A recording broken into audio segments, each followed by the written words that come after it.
All right, guys, welcome to Quadratic Modeling Word Problems, the second day. All right, we're going to do a bunch of multiple choice questions, and there's also some, part two type questions. But first, we're going to do two problems on this front page, and then we'll go on the back, and I'll show you how to do number 5. And then you'll work on the rest on your own. All right, so number 1, couple ways to show it. I will show you the first way by using the quadratic formula. And then I'm going to show you a way of how to use your calculator, especially on a multiple choice question. Calculator is a lot faster.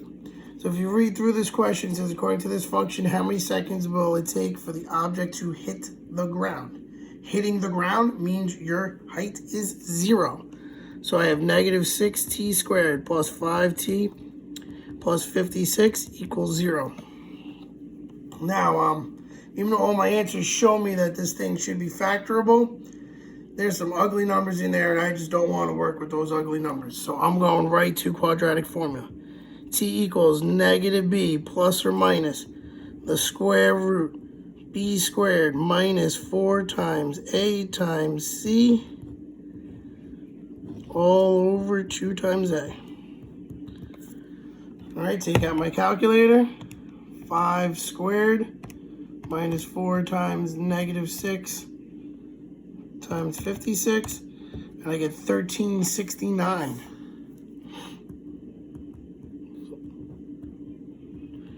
All over 2 times negative 6 is negative 12. All right, so now I'm going to do my answers. So I got negative 5 plus the square root of 1369. Hit enter. Scroll this paper up a little bit more so you can see it better. Divided by negative 12. So I get negative 2.67. Or I got negative 5 minus the square root of 1369 divided by negative 12. And I get 3.5. Remember, we're dealing with time. You can't have negative time. So I know this one is definitely wrong. Even though it is a choice, it's definitely wrong. So it's going to be choice 2. All right. How to do it with the calculator to make life a lot easier. Just type it into your y equals.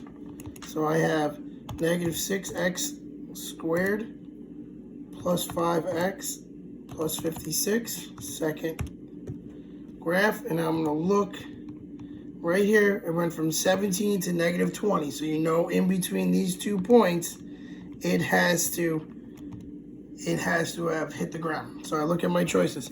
Can't be choice 1 because it's negative. Can't be choice 3 because it's negative. Can't be 8 because it's got to be between 3 and 4. The only number between 3 and 4 is choice 2. All right. All right. Let's take a look at number 3. We'll do number 3 together. The equation negative models the rocket path shot in the air. After how many seconds does the rocket hit the ground?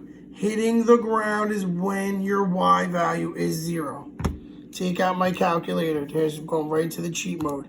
Negative 16x squared plus 864x.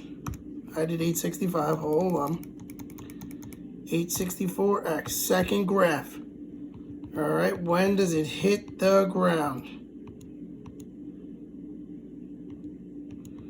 Well, if we look at our choices, it's going to take me a while. But let's keep going. So let's see. 27. Does it hit the ground? Nope. I'm still at 11,000. Next one is 54. I hope that says 0. I'm scrolling. 51, 52, 53, 54. It says 0. Perfect. So right there. That's my answer. I'm looking for when my y is 0. Now, you could do that. It does stink scrolling all the way to 54. In fact, I'm going back to 0 now. But you definitely could do that. Or you could use the quadratic formula or factor, whichever way is easier for you. Okay, multiple choice, whichever way is easier, that gets you the right answer, works for me. All right, number 5. Here's my equation where the height is in there. In t time in seconds after the ball was launched. Graph the equation from 0 to 5. So y equals, type it in, negative 8x squared plus 40x plus 5. Second graph. Now they tell me they want from 0 to 5. So that's what I'm going to plot. So let me put it here so you can see it. So I got 0. So I'm going to go up. Every 2 is 10. So 30, 40, 50. 60. And then I'm going to do every 2 on this side is 1 second. And they asked me to graph till 5. So I got 0, 5. I got 137. I got 253. I got 353. I got 437, and I got 5, 5. So now we know that our turning point or our axis of symmetry is kind of in between. All right, and that's what the next question is asking. State the vertex. Right, so we know the vertex is going to be at one of those half points because I see right here I got 53, 53. So I'm going to do second window, change my changing table to 0.5. So now I'm going to look right in between those 53s. Now this is my vertex, that number that splits the 53s. So my vertex is 2.5, 55. Right there. All right, now it says, what is the, and explain its meaning in the context of this problem. All right, so for this problem, we're talking about a ball launched into the air. The height of so the vertex is the maximum height of the ball. And this happens, oh, you can see what I'm writing. Maximum height of the ball, and it happens at 2.5 seconds. At 2.5 seconds, the maximum height is 55. That's what it means in this problem. All right. So just to finish up this worksheet, I know there's a bunch more problems. Make sure you check your answer keys, and please, please, please, please make sure you do your questionnaire. That's your attendance for the day, every day. Make sure you do that every day. Okay, finish this worksheet. Watch the video.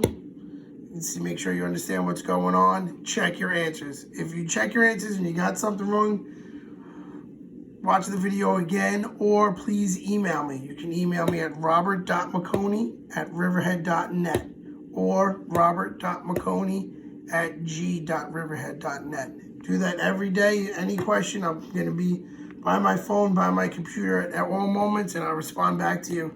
If you need a short video for me to go over it, I'll do it. If I can do it through just an email or through a picture, I will. But like I said, if you have any questions on any of the work, please email me.